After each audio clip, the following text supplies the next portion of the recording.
तो घर जाएगा नहीं और ना ही हम किसान की मकई खा सकते हैं। पागल चिड़िया, लेकिन वो कालू कौवा कैसे हर रोज किसान की मकई ले जाता है? वो कल भी मेरे सामने किसान की मकई खा रहा था। मैंने पूछा तो कहने लगा ये किसान के खेत से लाया हूँ। वो एक नंबर का चोर है, किसी न किसी तरह वो मकई चोरी करके ले जाता होगा। किसान खेत में काम कर रहा था और चिड़िया और तोता बिना मकई खाए ही जंगल वापस चले जाते हैं। हाँ भी तोते और चिड़िया, बताओ क्या आज तुमने किसान के खेत से मकई खाई है? ना, हम तो सुबह से दोपहर तक पेड़ पर बैठे रहे, लेकिन वो किसान है कि घर गया ही नहीं और हम थक हार कर बिना मकई खाए ही जंगल लौट आए।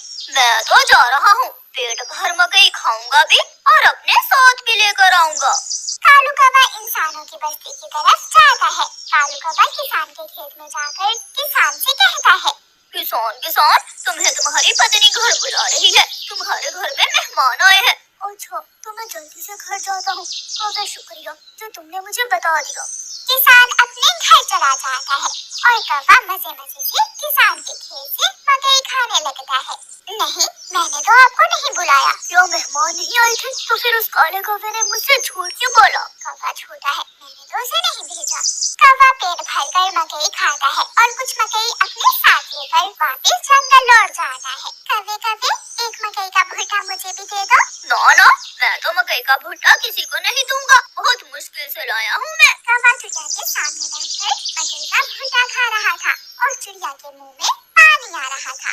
दूसरे दिन कौवा फिर से किसान के खेत में जाता है और किसान से कहता है, किसान, मैं अभी तुम्हारे घर से आया हूँ, तुम्हारे बेटे को तेज बुखार है, जल्दी से घर जाओ। कौवे की बात सुनकर किसान घबरा जाता है और कुछ सोचे बिना अपने घर भाग जाता है और कौवा मजे से मकई खाने लगता है।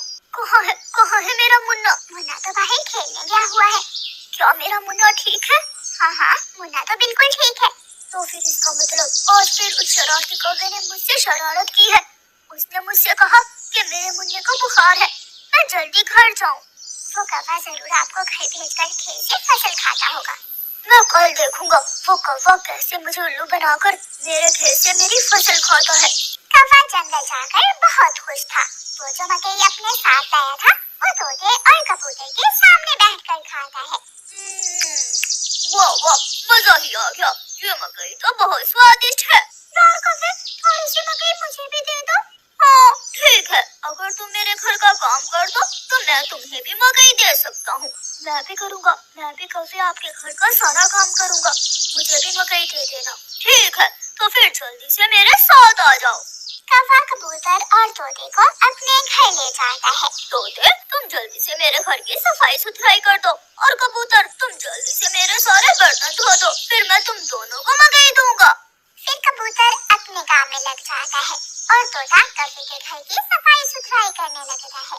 दोनों अपना अपना काम खत्म कर देते हैं।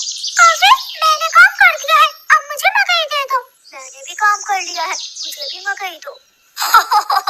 कौन सी मकई? चलो भाग जाओ यहाँ से तुम दोनों, मैं तुम्हें कुछ नहीं देने वाला। तुम धोखेबाज हो, तुमने धोखे से हमसे अपना काम करवाया और अब हमें भूखे ही भेज रहे हो। कबूतर और तोता वहाँ से चले जाते हैं।